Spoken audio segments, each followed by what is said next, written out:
You don't belong in this room. The words landed cold, precise, echoing off the glass walls of the 32nd floor boardroom as every head turned in perfect unison. Ethan Caldwell didn't raise his voice, he didn't need to. Authority sat naturally in his tone, sharp as the crease in his tailored suit, unchallenged, unquestioned. At the far end of the polished table, Naomi Carter stood frozen for half a second, her fingers tightening around a thin tablet, the edges worn from long nights of use. The overhead lights reflected off the glass surface beneath her, doubling her image, one version steady, the other trembling just slightly. She could feel every eye in the room measuring her, not by what she said, but by where she stood, by the badge clipped to her blazer, by the assumptions they had already made before she opened her mouth. Outside, the late afternoon sun filtered through the skyline, casting long streaks of amber across the floor, but inside, the air felt colder, heavier, like the moment before something breaks. Ethan didn't look at her like a person, he looked at her like an interruption. We're finalizing a 9-figure acquisition, he continued, his gaze flicking briefly toward the screen before returning to her, dismissive, controlled. This isn't the place for guesswork. A faint ripple moved through the room, not quite laughter, not quite agreement, but enough to isolate her further. Naomi inhaled slowly, the kind of breath that steadies more than just the lungs. Her voice, when it came, was quiet, but it didn't shake. It's not guesswork, sir. A pause. Subtle, but it stretched. Clause 14, subsection C. It transfers all post-merger liability to us. Silence didn't fall all at once, it crept in, slipping between the shifting papers, the soft hum of the projector, the faint tapping of a pen that suddenly stopped. Ethan's expression didn't change, but something in his posture stiffened, almost imperceptible. And you caught that? He asked, calm, too calm, the kind of calm that cuts deeper than anger. Naomi nodded once. Yes, sir. Another beat. Someone near the middle of the table leaned back slightly, eyes narrowing, another glanced down at their copy of the contract, flipping pages just a little too quickly. Ethan let out a quiet breath through his nose, not quite a laugh, not quite disbelief. Interesting, he said, stepping forward, one hand resting lightly on the table as he looked down at her, the distance between them shrinking, but the gap in power widening.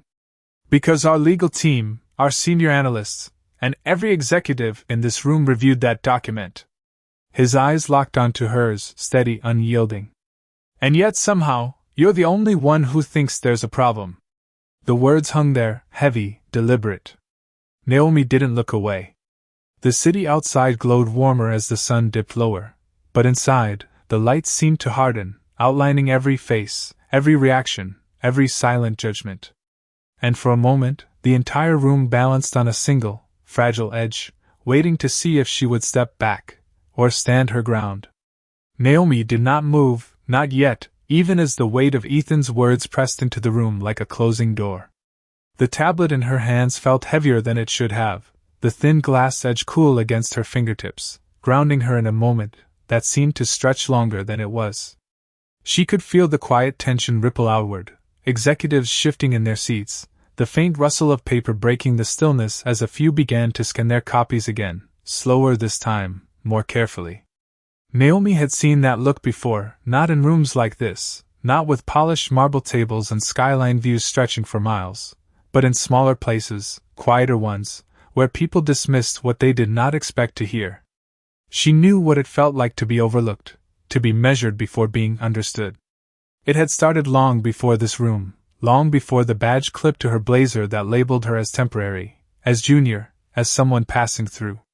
Her mother still worked 2 floors below, part of the overnight cleaning crew that moved through the building after the lights dimmed and the power conversations ended.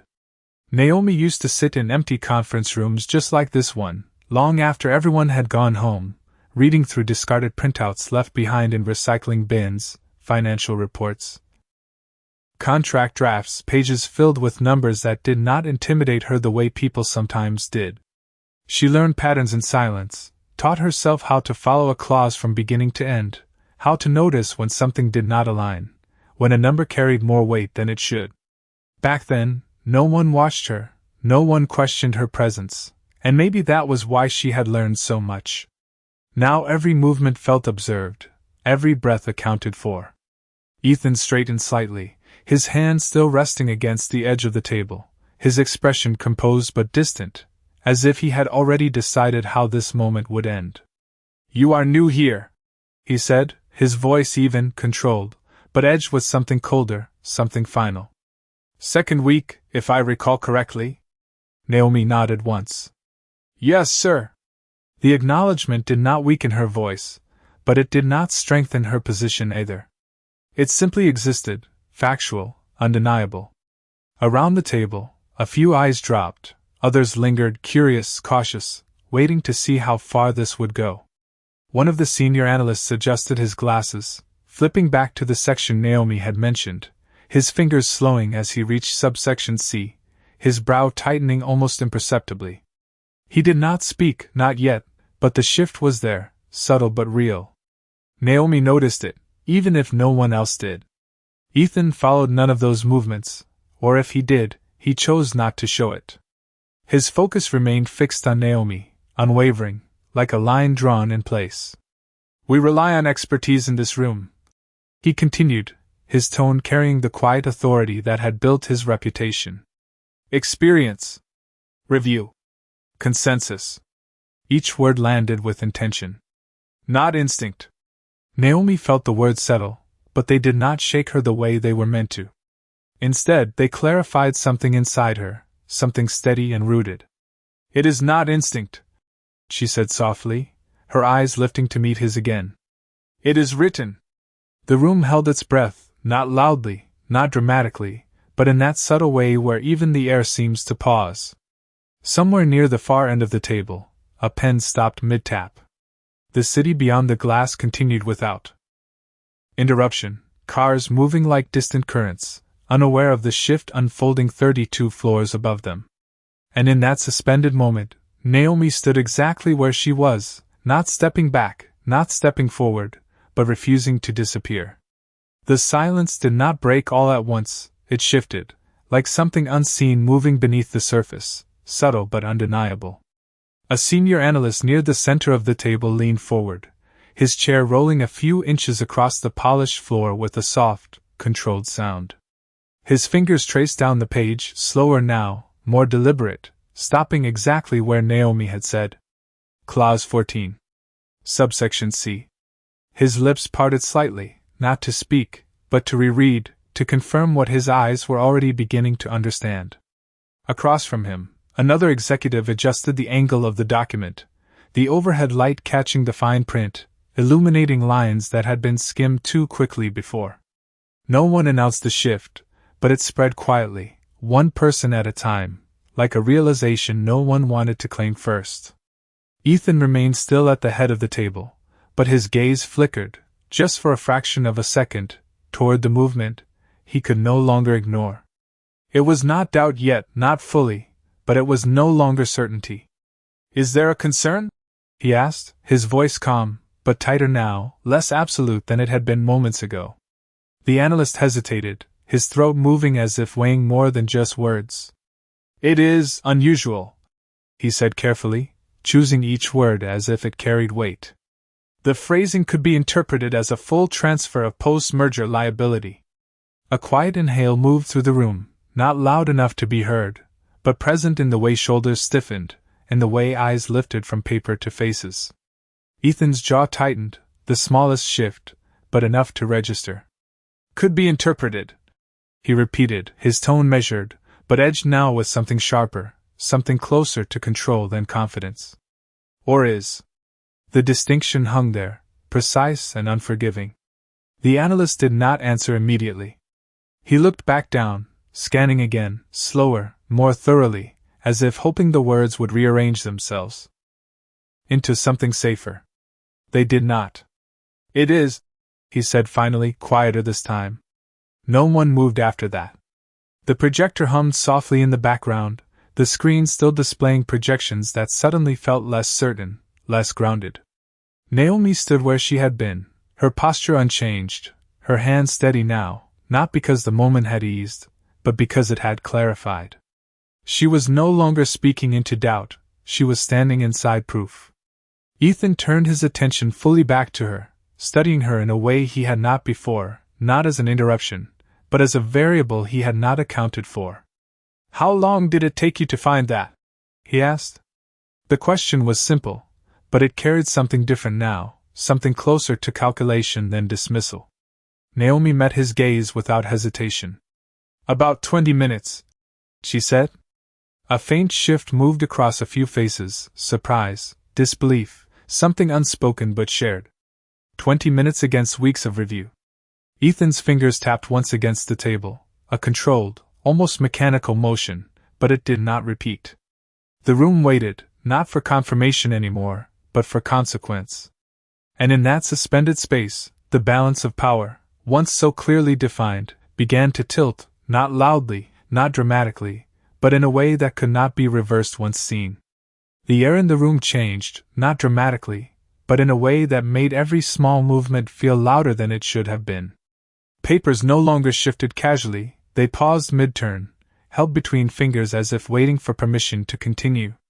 Ethan Caldwell stood still at the head of the table, but something in his posture had lost its earlier certainty, replaced by a tension that was quieter, more controlled, but unmistakable. His eyes moved from Naomi to the document in front of him, then back again, as if recalibrating a calculation he had already finalized. "Pull it up," he said finally, his voice even, but no longer dismissive. A screen at the far end of the room flickered as the contract was projected larger, the text stretching across the wall in sharp black lines. Clause 14. Subsection C. The words now impossible to skim, impossible to ignore. Naomi did not move closer, but her presence felt nearer, anchored by the clarity of what she had already seen. One of the legal advisors stood, adjusting his jacket as he stepped toward the screen, his hand lifting to trace the line in question. He read it once under his breath, then again, slower, the way someone does when they need to be absolutely certain. "It is structured as a conditional liability clause," he began, his tone cautious, measured. "But the phrasing allows for a full transfer if any post-merger discrepancies arise." He paused, letting the implication settle. "Which means, we assume all risk." A quiet shift passed through the room, heavier this time, more grounded. The kind of realization that does not need to be announced because it is already understood. Ethan's gaze remained fixed on the screen, his expression unreadable, but his silence carried more weight now than his earlier words. Naomi watched him, not with defiance, not with satisfaction, but with a steady awareness of what this moment meant. She had seen this pattern before, not in boardrooms, but in smaller ways, when truth surfaced and people had to decide whether to accept it or resist it. "Who reviewed this section?" Ethan asked, his voice low, controlled, but edged with something sharper now, something closer to accountability. A few eyes shifted. No one answered immediately. The delay itself was an answer. The legal advisor cleared his throat slightly. "It was processed through standard review channels." Ethan's jaw tightened, just slightly. "Standard," he repeated, the word flattening as it left his mouth. The room felt smaller now, the walls of glass no longer open but reflective, showing each person a version of themselves caught in the moment. Naomi remained where she was, her hands relaxed at her sides now, the tension that had once sat in her shoulders replaced by something steadier, something rooted. She had not raised her voice, had not pushed beyond what was necessary, and yet the entire direction of the meeting had shifted because she chose to speak. Ethan turned back toward her, his gaze sharper now, but not dismissive.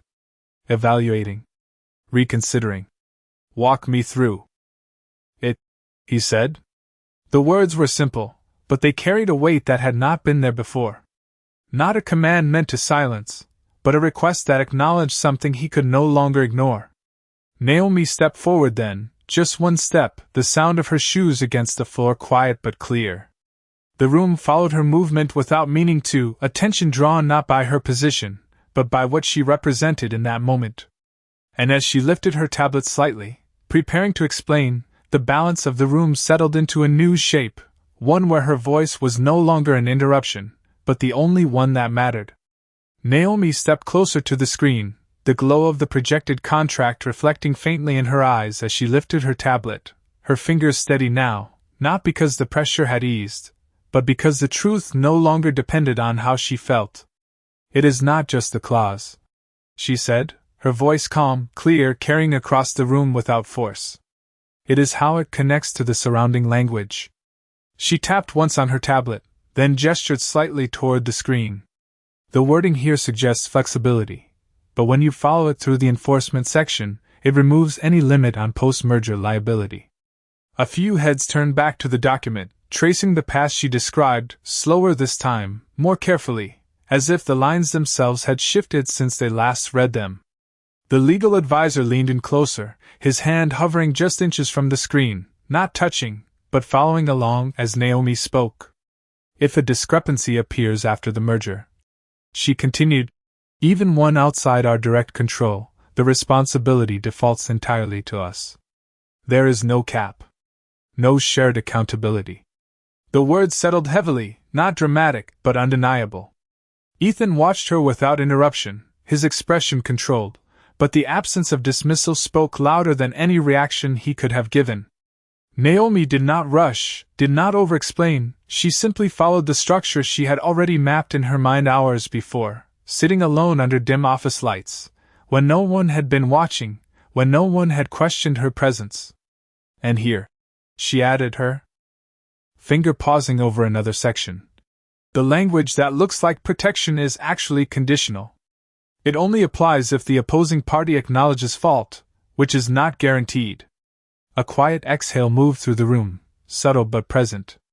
One of the executives leaned back slowly, the leather of his chair creaking under the shift, his eyes no longer scanning for errors, but absorbing the consequences.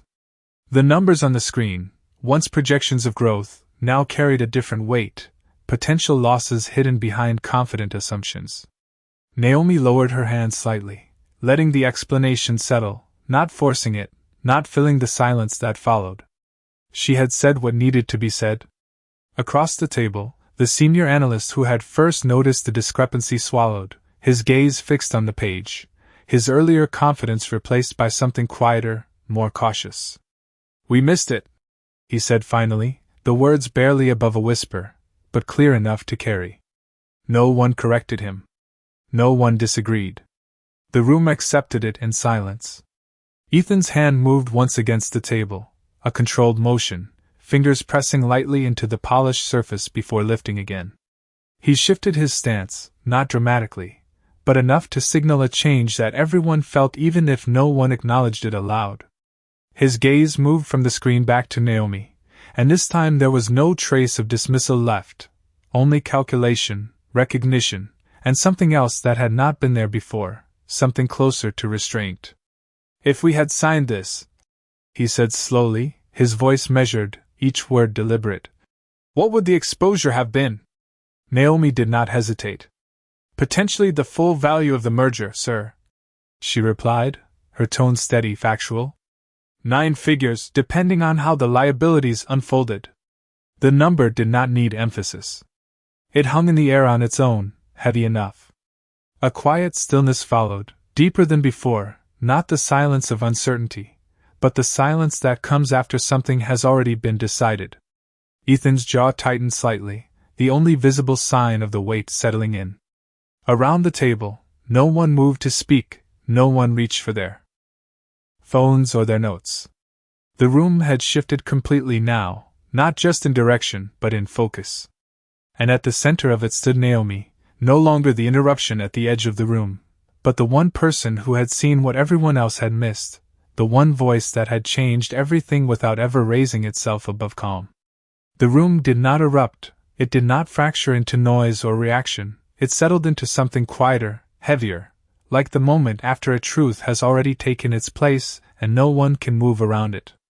The skyline beyond the glass had shifted into early evening, the sunlight now lower, softer, casting long reflections across the table that stretched and blurred the edges of everything in the room. Naomi lowered her tablet slowly, her hands no longer tight around it, her posture relaxed in a way that came not from comfort, but from certainty. She had said what needed to be said. Nothing more. Nothing less. No one asked her to repeat it. No one challenged it. The numbers, the clauses, the structure, it all stood on its own now, independent of her presence, undeniable in its clarity. Ethan remained at the head of the table, but the space around him felt different, less like a position of control and more like a point of stillness in a room that had quietly shifted away from him. His gaze drifted once more to the contract, then to the screen, then briefly to the city beyond the glass, as if measuring something larger than the deal itself. His hand rested flat against the table, fingers slightly spread, unmoving. Around him, the executives sat in a rare kind of silence, not the kind that waits for direction, but the kind that reflects inward. A senior partner leaned back slowly, exhaling through his nose, his eyes no longer scanning documents, but fixed somewhere distant, recalculating what this oversight meant, not just in dollars, but in trust, in process, in judgment. The legal advisor stepped back from the screen, his arms folding loosely across his chest, not defensive, but thoughtful, his earlier confidence replaced by a quiet acknowledgement that something important had been missed. Naomi stood just off-center now, no longer at the edge. But not claiming the center either. She did not look around for validation. She did not search faces for approval. Her eyes rested briefly on the contract, then lifted, steady, calm, present. The faint hum of the projector continued in the background, a soft mechanical sound that filled the silence without breaking it. Somewhere in the room, a pen rolled slightly across the table, its movement small but noticeable in the stillness, before coming to rest. No one reached for it. No one spoke. Ethan finally shifted, just enough to draw attention back to him, but not in the way it had before. He straightened slightly, his shoulders settling into a posture that felt less rigid, more grounded. His gaze returned to Naomi, not sharp, not dismissive, but measured, deliberate. For a moment he did not speak. And in that moment, something unspoken passed through the room, something that did not need language to be understood. It was not just about the contract anymore. It was about who had seen clearly when others had not. About who had spoken when it would have been easier to stay silent.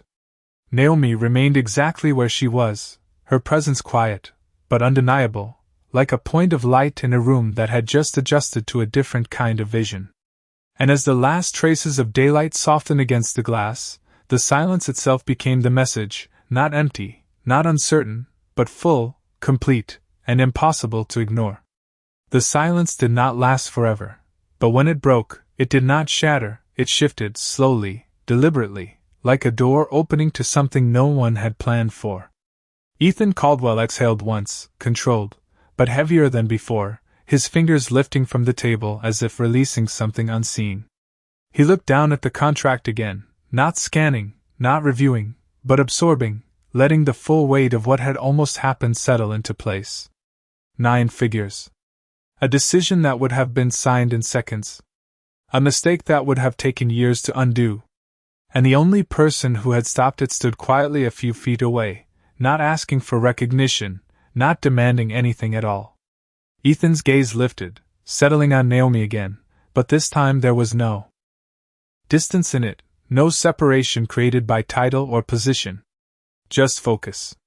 Clear, direct, undeniable. "Everyone step out for 5 minutes," he said, his voice calm, but different now, stripped of the edge it carried before. Chairs moved almost immediately, not hurried but purposeful. Papers were gathered, screens dimmed, conversations left unspoken. One by one, the executives filed out, each glance toward Naomi brief, but no longer dismissive. The legal advisor lingered for half a second longer than the rest, his eyes meeting hers with a quiet nod before he followed the others out. The door closed softly behind them, and for the first time since the meeting began, the room held only 2 people. The hum of the city beyond the glass felt louder now, the distant motion of traffic, the fading light settling into early evening, casting long reflections across the empty chairs. Naomi remained where she was, not moving forward, not stepping back, simply present. Ethan walked slowly around the table, not rushing, each step measured, the sound of his shoes against the floor soft but deliberate. He stopped a few feet in front of her, close enough now that the distance between them was no longer defined by space, but by something else entirely. For a moment he said nothing. His eyes studied her, not as an interruption, not as a risk, but as someone he had misjudged in a way he could not ignore. "Why did you say something?" he asked finally, his voice quieter than before, not cold, not sharp, but searching. The question hung between them, simple on the surface, but layered with everything that had just unfolded. Naomi did not hesitate. "Because it was wrong," she said. No emphasis. No explanation beyond that. Just truth. Ethan's expression shifted, not dramatically, but enough to show something had landed.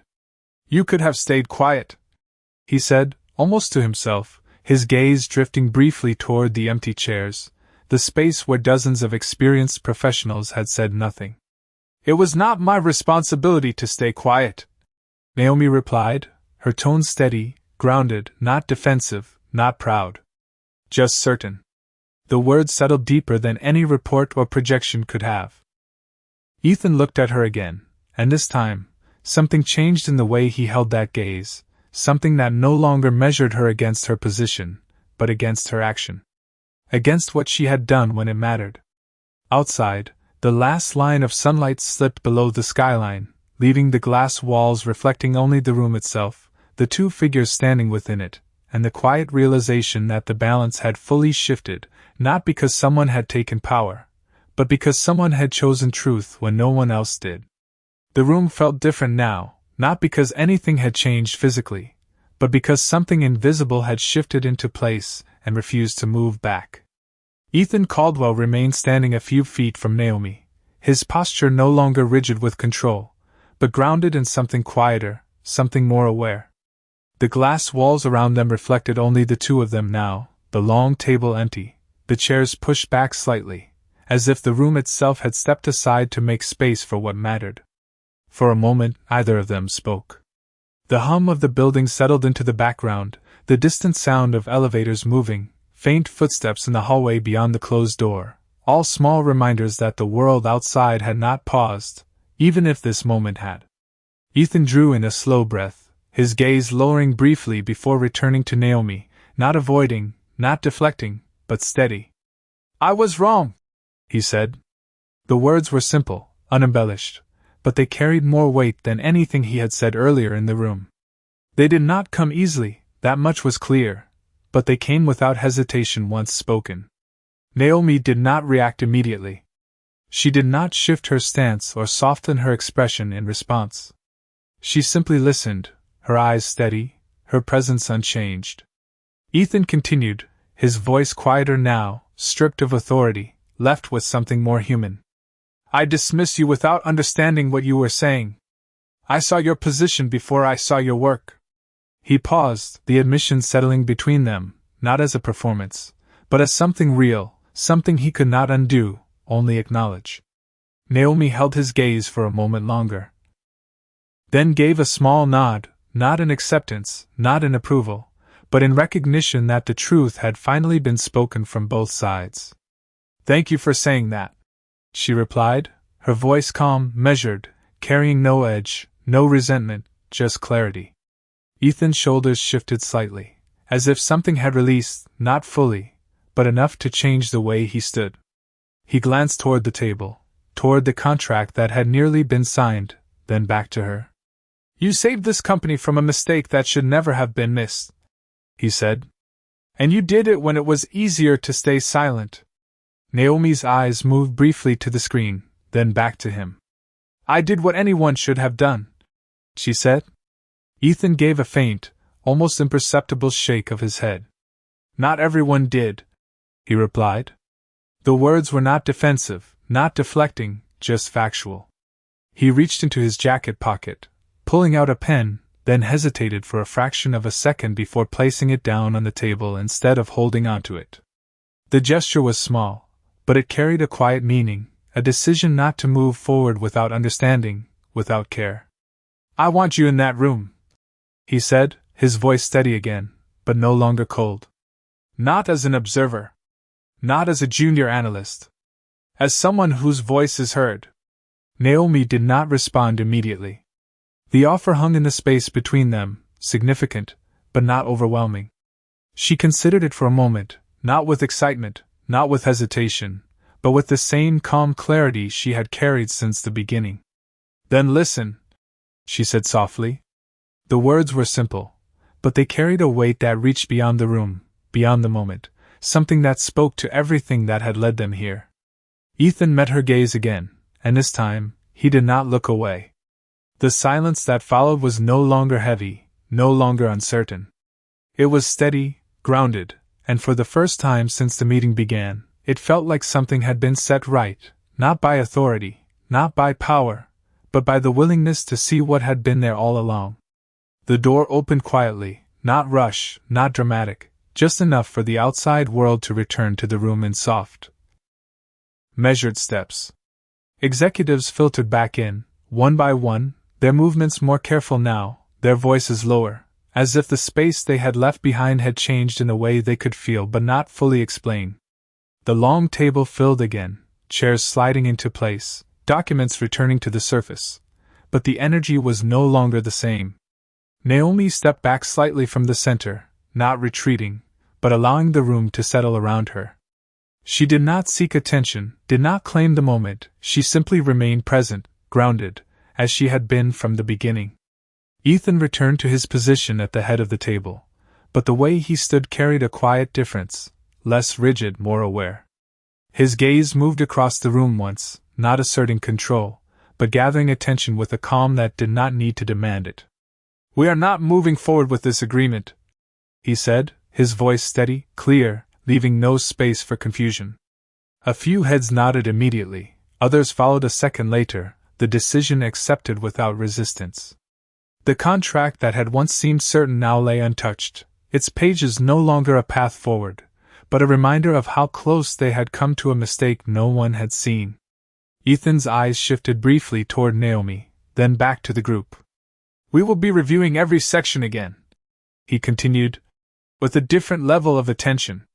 The words were simple, but the meaning beneath them was understood by everyone in the room. This was not just about the document. It was about how they saw, how they listened, how they decided. Naomi's hands rested lightly at her sides, her posture relaxed, her breathing steady. She watched the room not as an outsider anymore, but as someone who had already proven her place without needing to claim it. The senior analyst who had spoken earlier glanced toward her, then lowered his eyes again, not in dismissal, but in quiet acknowledgement. The legal advisor adjusted his notes, his movements more deliberate now, more careful. No one rushed. No one assumed. The pace of the room had changed. Ethan reached for the pen on the table, then paused, his fingers resting against it without lifting it, a small gesture, but one that carried a quiet awareness of what that pen represented. Decisions. Consequences. Responsibility. He left it where it was. Outside, the city had shifted fully into evening, the glass walls reflecting the lights of buildings stretching into the distance, each window a separate story, a separate moment unfolding. Inside, the room held its own quiet conclusion. Naomi turned slightly, preparing to step away, not in dismissal, not in retreat, but in completion. She had done what she came to do, even if she had not known that was the reason when she walked in. As she moved toward the door, the soft sound of her steps echoed lightly against the floor, steady, unhurried. No one stopped her. No one needed to. The silence that followed her was not empty, it was full, carrying the weight of what had been learned, what had been seen, what could no longer be ignored. Ethan watched her for a moment as she reached the door, not with authority, not with judgment, but with recognition. And as the door closed behind her, the room remained still, the reflection of the city lights stretching across the table, and in that quiet, something lasting settled into place, not spoken, not written, but understood.